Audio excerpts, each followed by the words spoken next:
Aimé dans le Seigneur, que le Père soit glorifié. Voilà, c'est toujours pour moi, votre frère, un grand plaisir de venir vous parler. Mais avant de commencer, je dois d'abord dire toute la gloire au Dieu véritable, au Père créateur de toutes choses. Père, que ton nom soit glorifié, que ton règne vienne sur cette terre des hommes, comme il est déjà là où réside ta grandeur et ta magnificence. Double honneur aussi à la personne du Christ préméné, le Seigneur et le Sauveur d'Israël, le Moshiach, le préméné de toute la création. Donc toi, frère, sœur du peuple bantou, mais toi aussi, frère, sœur des nations païennes, qui a véritablement cru à la parole du Père par la personne du Christ, vous tous qui allez prendre le temps de m'écouter, que le Dieu véritable, le Créateur de toutes choses, vous sanctifie corps, âme et esprit. Que votre être entier soit gardé, pur, irrépréhensible, irreprochable, jusqu'à l'avènement du Fils préméné, car il revient bientôt. Donc on va donner la suite, ok, la deuxième partie du partage que nous avions déjà commencé et qu'on a intitulé « Le voleur tué avec le Christ de Dieu est-il réellement au paradis ?» Donc, concernant cette deuxième partie, je vais essayer un peu de faire un petit résumé de la première partie et consacrer le reste de ce partage-ci, de cette partie-ci, ok, à qu'est-ce qui s'est passé pour que ce brigand, ce voleur, ce malfaiteur ait la promesse du paradis. Qu'est-ce qui s'est passé? Qu'est-ce qui s'est passé quand il se tenait sur l'arbre, le poteau du supplice? Qu'est-ce qui s'est passé?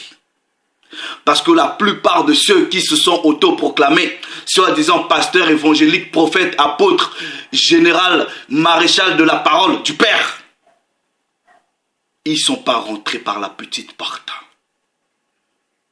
Et ils vous ont fermé la clé qui donnait accès à la porte qui donne la connaissance. Ils disent, je suis pasteur, j'ai un ministère. Ils ont des gros ventres comme ça, ils aiment le costume, cravate, 3 pièces. Ils disent, j'ai une église à Londres, j'ai une église à Cologne, j'ai une église à Paris. J'ai un ministère. Dieu m'a élevé. Dieu vous a élevé en quoi? Vous avez quelle église? Vous enseignez quoi? Vous enseignez les hérésies que les Édomites vous ont appris. Est-ce que vous avez été enseigné par le préméné lui-même? On va vous mettre au travail, mais sérieusement, on va vous mettre au travail. Vous n'avez aucune révélation. Vous pensez que la Bible que vous tenez ici, même vous tenez même pas, qu'on vous tient, voilà, qu'on vous porte, soi-disant à l'hôtel. Vous, des grands messieurs comme ça, avec des gros ventres, vous pouvez même pas porter un truc comme ça. Et il y a ces filles-là, ces filles-là abominables qui se disent protocole, qui viennent avec les Bibles comme ça. Je suis servante dans la maison de l'Éternel, avec des bouteilles d'eau. Vous êtes des abominables et des minables en même temps. Et c'est là que vous dites, oui, c'est là le service de Dieu.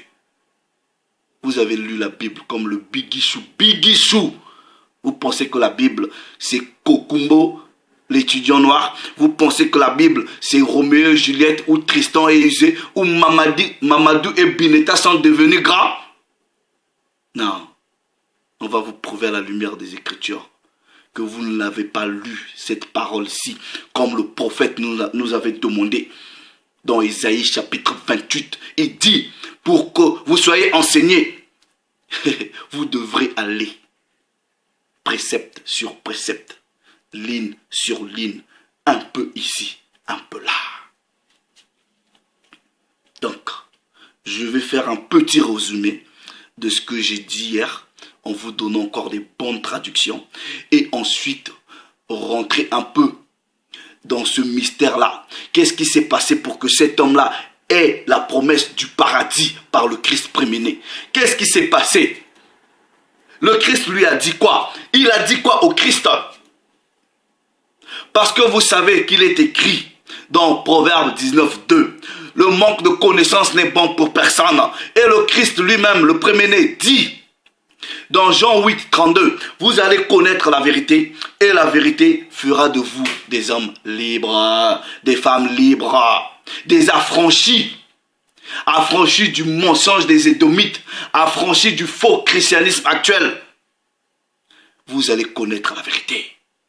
Donc on va rentrer dans les Écritures, dans le mystère des Écritures. On va les décortiquer, les mots, les langages. Vous voyez la plupart de vous qui dites que vous êtes enseignant. Oui, il est dans le paradis. C'est parce que vous n'avez pas compris les Écritures. Est-ce que est-ce que vous êtes rentré même dans l'historique de la ponctuation? Vous pensez que quand les premiers récits étaient en train de s'écrire, vous pensez qu'il y avait les points d'exclamation, vous pensez qu'il y avait les points d'interrogation, vous pensez qu'il y avait les 2 points, vous pensez qu'il y avait le point virgule, vous pensez qu'il y avait la virgule? C'est pour ça qu'on dit aujourd'hui tu seras avec moi dans le paradis. N'importe quoi. Vous voyez comment est-ce que la ponctuation vous égare. Allez même étudier. C'est quand la première fois on a commencé à utiliser la virgule. C'est quand la première fois. Le point virgule, le point d'exclamation. C'est quand on a inventé les signes de ponctuation. Allez faire des recherches. Allez un peu étudier. Des paresseux comme vous. Allez étudier. Premièrement, prenez vos Bibles. Ok, frère, prenez vos Bibles. Vous voyez ces gens-là, ces charlatans-là. Vous voyez, ils égarent les gens. Ils vous racontent les choses sur la base de ce que les Domites leur a montré. Ils disent, je suis théologien. J'ai fait de la théologie. J'ai un diplôme.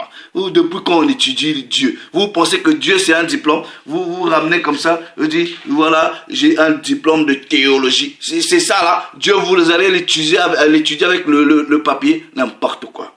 Vous pouvez faire les études, mais en réalité, vous devrez être enseigné par le Christ premier-né lui-même. Matthieu, chapitre 27. Matthieu, chapitre 27, ok. Je lis le verset 44 dans la version seconde 19, 10. Là-bas, il est écrit, les brigands, on dit 2, les brigands, c'est-à-dire, bon, on dit les brigands, donc on sait que c'est 2, crucifiés avec lui, l'insultaient de la même manière. On dit les brigands, ok? Donc on est signé, on sait que c'est 2. Marc, on prend le deuxième témoin, Marc chapitre 15, je lis plutôt le verset 32. Là-bas, il est écrit que le Christ, le roi d'Israël, descende maintenant de la croix afin que nous voyions et que nous croyions. C'est pronom démonstratif. Pronom démonstratif. Donc on dit ce, on montre. Voilà, en ingala on dit bango. Voilà, démonstratif. Ceux qui étaient crucifiés avec lui l'insultaient aussi. Donc, les 2, ceux-là, les brigands 2. Maintenant, on va dans Luc, chapitre 23, ok. Je lis à partir du verset 39, ok. Maintenant, regardez. Luc dit là, pas ceux, pas les brigands, pas les 2, mais il dit là, des malfaiteurs crucifiés, l'injuriés. Je connais des gens ils sont devenus maîtres, soi-disant à la contradiction des Bibles. Non, vous n'avez pas lu la Bible précepte sur précepte. La Bible, c'est un puzzle. Vous voyez, si je prends seulement ces 3 préceptes-là, vous pensez qu'il y a la contradiction? Non, il n'y a pas de contradiction. Ok, vous venez là, vous agitez les gens. Ah voilà, ici il a dit 2, là-bas c'est 1. Comment ça se fait? Voilà. Non. Précepte sur précepte, c'est un puzzle. Donc toutes les pièces doivent être racolées. Mais néanmoins, Luc dit ici l'un, pas 2, l'un des malfaiteurs crucifiés l'injuriait, disant: n'es-tu pas le Christ? Sauve-toi toi-même et sauve-nous.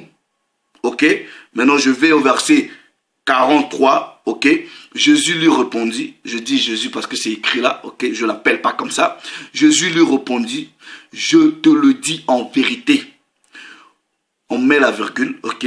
Aujourd'hui, tu seras avec moi dans le paradis. Je dis, cette traduction-là est fausse. Est fausse. Bon, maintenant, vous voyez, quand le Christ est mort, ok, il n'est pas allé au paradis. Il n'est pas allé au paradis. Matthieu, on va vous le prouver encore dans les Écritures. Je répète, ok, puisque je l'ai déjà démontré. Matthieu chapitre 12, ok. Matthieu chapitre 12, au verset 40, il est écrit, ok. Car de même que Jonas fit 3 jours et 3 nuits dans le ventre d'un grand poisson, de même, le Fils de l'homme sera 3 jours et 3 nuits dans le sein de la terre. Ça veut tout simplement dire quand il est mort, il est parti dans le sein de la terre. Et le paradis, c'est pas dans le sein de la terre. Ok? Je prends maintenant acte des apôtres, ok? Pour vous montrer où est-ce que le Christ était parti. Acte des apôtres. Je lis le verset, chapitre 2, verset 27. Dans la version de la Bible, second 10, 19, il est écrit: car tu n'abandonneras pas mon âme dans le séjour des morts. Donc quand il a coupé le souffle de vie, il est rentré dans le séjour de mort. Mais dans le séjour de mort, il dit au Père, Père, mais tu ne vas pas abandonner mon âme ici, dans le séjour des morts. Et tu ne permettras pas que ton oint, que ton soin, ton saint, ton messie voit la corruption. Donc ça veut dire quoi? Qu'il soit attrapé par la mort, parce que la mort c'est un démon. Maintenant le séjour des morts, c'est ça l'enfer. Le séjour des morts, c'est l'enfer. Prenez la Bible, parole de vie, on dit monde des morts. Bible, traduction du monde nouveau, on dit pas séjour des morts, on dit Hadès. Bible de la Colombe, séjour des morts. Bible Chouraki, l'enfer c'est le Sheol. Bible le maître de Sassi, il est écrit: tu ne permettras pas que mon âme reste dans l'enfer. Donc le Christ est parti en enfer. Mais quand il est parti en enfer là, le brigand était où? Puisque selon vos croyances, il est parti au paradis. Le brigand était où? Ok, je vais maintenant dans 1 Pierre. On va vous prouver encore une autre preuve que quand il est mort, il n'est pas parti au paradis auprès du Père. Il est parti en enfer. 1 Pierre. Il est même parti parler aux anges dessus qui étaient enfermés. Parce qu'il y a une catégorie des anges dessus qui ont été enfermés. Ok, 1 Pierre chapitre 3 verset 19. Là-bas il est écrit, je lis même à partir du verset 18. Christ aussi a souffert une fois pour les péchés, lui juste pour les injustes, afin de nous amener à Dieu, ayant été mis à mort contre à la chair, mais ayant été rendu plutôt vivant contre à l'esprit, dans lequel aussi il est allé prêcher aux esprits en prison, qui autrefois étaient incrédules lorsque la patience de Dieu se prolongeait au jour de Noé. Il est allé en prison, ok, en prison. Il est même parti parler, prêcher soi-disant aux anges déchus. Donc, vous avez une chanson là. Je suis fatigué, mets-moi au dos. Donc, le Christ prémené, selon vous, quand il partait là aux enfers, tout ça là, allait prendre la clé de la vie, il mettait ce voleur là au dos. Parce que chez vous là, vous dites, mais moi au dos, je suis fatigué. Le voleur, tellement qu'il était fatigué, le Christ l'avait mis au dos. Il partait aux enfers avec lui. N'importe quoi. Vous avez lu la Bible comme Kokumbo, l'étudiant noir. Vous l'avez lu comme Roméo et Juliette. Maintenant là, vous allez la lire précepte sur précepte. Un peu ici, un peu là. Je prends dans Jean chapitre 20, verset 17. Il dit quoi? Jean chapitre, attendez, Jean chapitre 20, verset 17, il dit à Marie, ne me touche pas, car je ne suis pas encore monté vers mon Père. L'homme là était où? L'homme là était où? Il était avec lui. Mais non, quand le Christ est mort, ok, quand il est mort, il s'est ressuscité après 3 jours. Après combien de temps il est resté en vie? Après combien de temps il est resté dans cette réalité-ci? Après combien de jours? Après combien de jours? Actes des apôtres. Actes des apôtres. Chapitre 1er. Je lis du verset 3. Écoutez bien. Écoutez bien. Après qu'il eut souffert. Le Christ donc, le leur là, est mis pour les apôtres. Il leur apparut vivant. Et leur en a donné plusieurs preuves qu'il était en vie. Se montrant pendant 40 jours. Et leur parlant des choses qui concernent le royaume. Le voleur là était où? Il était où? Parce que selon vous, il n'y a aucun verset dans la Bible qui dit que dès que le Christ est mort, il est parti au paradis. Il n'y en a pas. Parti en enfer, ressuscité, il était parmi ses disciples, on dit pendant 40 jours. Maintenant, je vais vous donner la bonne traduction des Bibles, ok? La bonne traduction des Bibles concernant le verset de Luc, chapitre 23, ok? Verset 43. Vous voyez, cette histoire de ponctuation-là n'existait pas avant, ok? Première bonne traduction de ce verset. Donc, en réalité, ce verset, le Christ avait fait une promesse. Il dit, aujourd'hui, en vérité, je te le dis, tu seras avec moi dans le paradis. Il disait pas, aujourd'hui, là, on va aller au paradis ensemble. Non. Il dit, aujourd'hui, je te fais la promesse. Quand je viendrai plutôt dans mon règne. Puisque le voleur, il dit, quand tu viendras dans ton règne, souviens-toi de moi. Le Christ dit, sache-le que aujourd'hui, je te fais la promesse. Quand je vais revenir dans mon règne, tu seras avec moi dans le paradis. On vous donne la bonne traduction.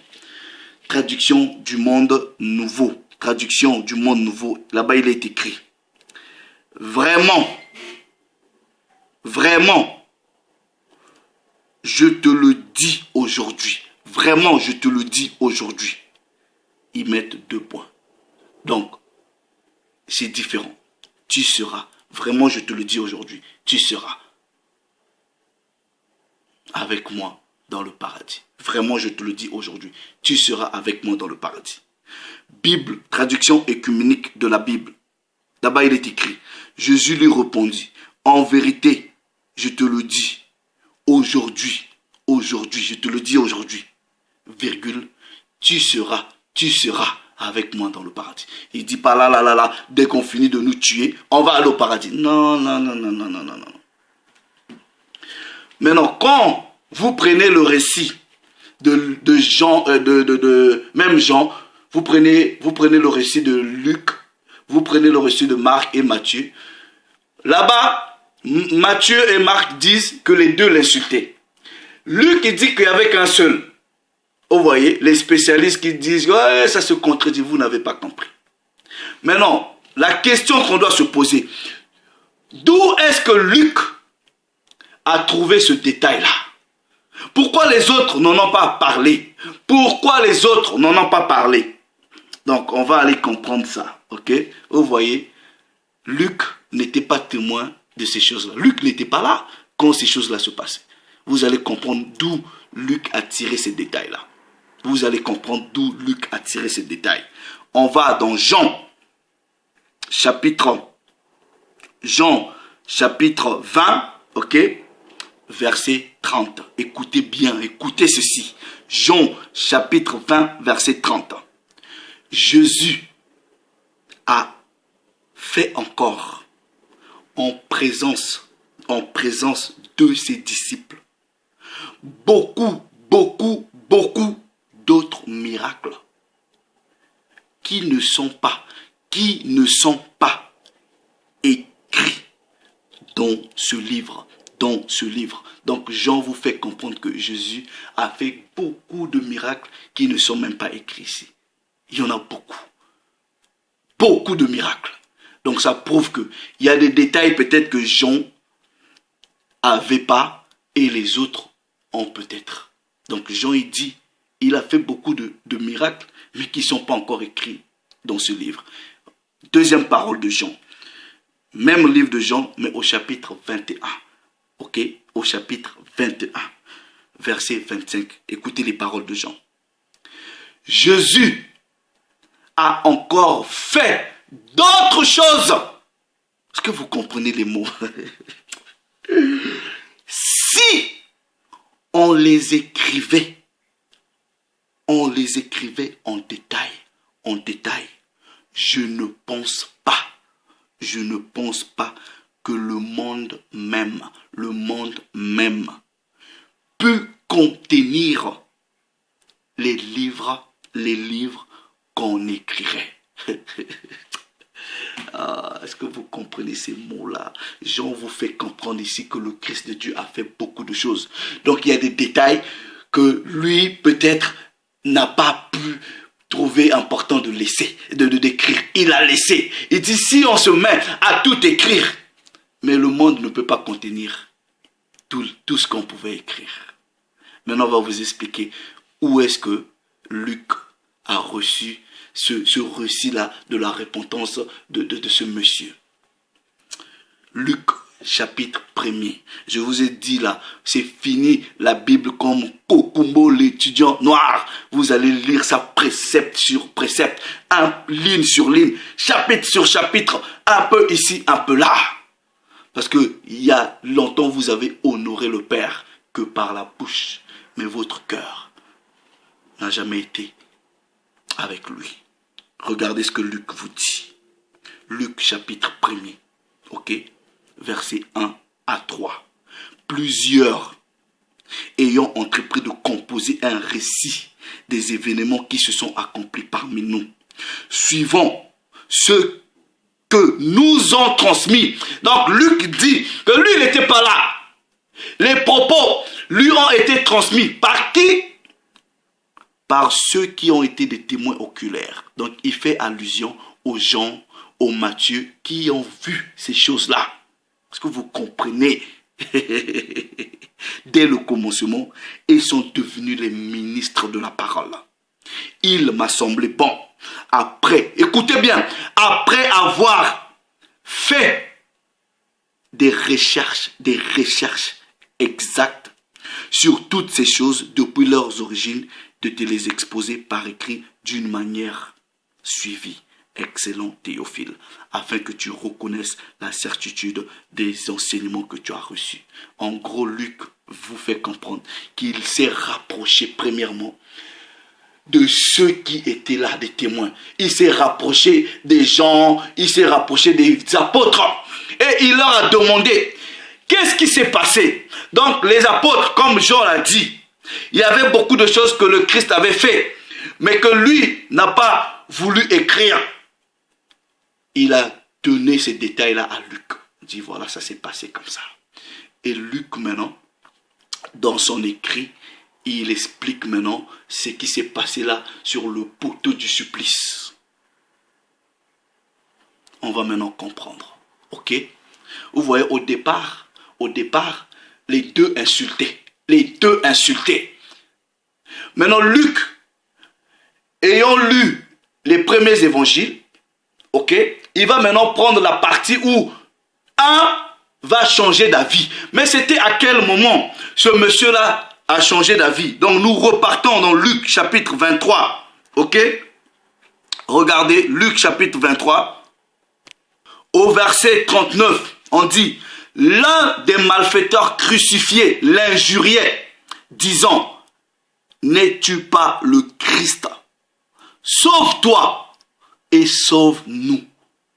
Il a demandé quand même le salut. Mais de quel salut l'a lui demandé?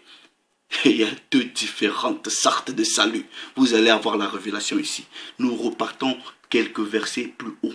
Regardez, regardez, regardez. Ok? À partir du verset... Attendez, à partir du verset 34. Regardez. Jésus dit, deux points. Père, Père, pardonne-leur, ceux qui se moquent de moi là. Donc, maintenant Luc a pris ce détail-là. Ok? Pardonne-leur, car ils ne savent pas ce qu'ils font.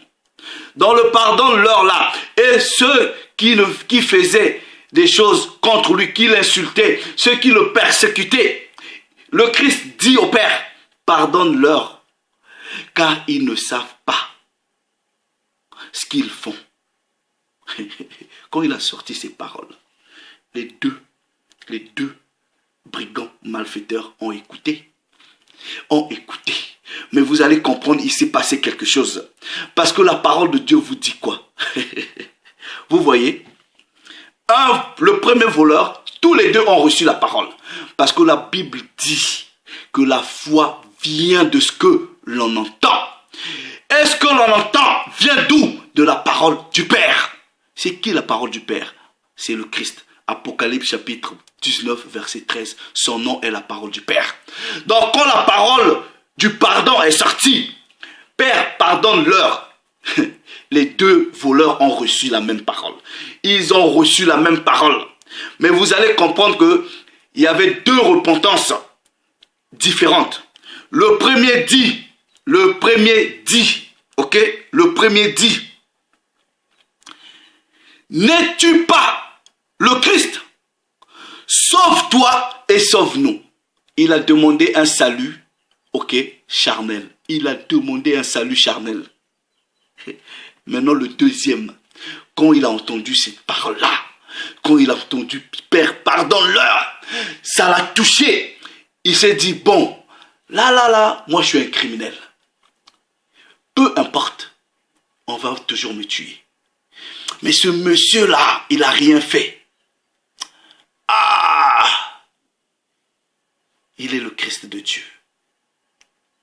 Mais il était conscient que ce Christ de Dieu devrait revenir plus tard pour établir son royaume. Maintenant, il saisit l'occasion. Il dit au Christ de Dieu, regardez, souviens-toi de moi quand tu viendras dans ton règne. Donc, ce voleur-là, il parlait du salut spirituel de son âme. Mais le premier, il voulait être sauvé là, qu'il disparaisse, qu'il soit sauvé à l'instant de façon physique. Mais le deuxième voleur avait compris le mystère de la venue du premier-né. Il dit, là, je sais qu'on va mourir là. Mais, souviens-toi de moi. Souviens-toi de moi quand tu viendras. Vous voyez, même dans la parabole du semeur,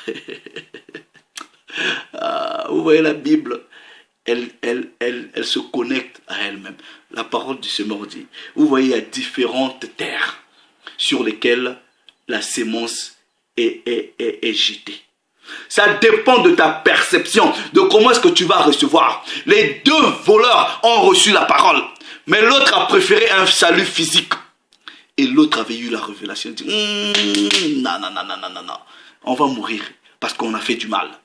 Mais souviens-toi quand même de moi quand tu vas revenir dans ton royaume. Et le Christ dit, je te le dis en vérité, parce que tu as compris ce qui s'est passé. Tu as compris qui j'étais. Parce que tu ne peux pas aller au Père sans passer par moi. Parce que je suis le chemin, la vie et la vérité. Je te le garantis. Prends mes paroles aujourd'hui. Je te sors ces paroles-là aujourd'hui. Marque ces mots. Ça, c'est ce que le Christ lui disait. Quand je veux revenir,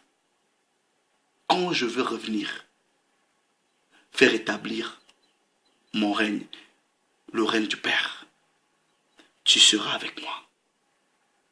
Mais Mais ça ne veut pas dire que non. Mais quand ce règne-là va venir, tu seras avec moi. Vous voyez deux catégories de personnes. Vous pouvez aller, même là, vous pouvez m'écouter, mais il y a deux personnes qui vont recevoir ce que je partage. Il y a deux catégories de personnes. Il y a deux. Vous avez écouté la même parole, mais un a voulu le salut de la chair, mais l'autre avait compris que le salut le plus important, c'était le salut de son âme. Le Père s'est encore glorifié. Le Père s'est encore glorifié. Deutéronome chapitre 29, verset 29. Les choses cachées appartiennent au Père et les choses révélées nous appartiennent. C'est simple. C'est simple. Quand vous êtes enseigné par le Christ lui-même, vous comprenez ces choses-là, tout simplement. C'est pour cela que je fais une invitation à tous ceux qui aiment la parole de la vérité. Priez beaucoup. Demandez à ce que vous soyez enseignés par le Christ lui-même. Salut les amis, que le Père soit glorifié.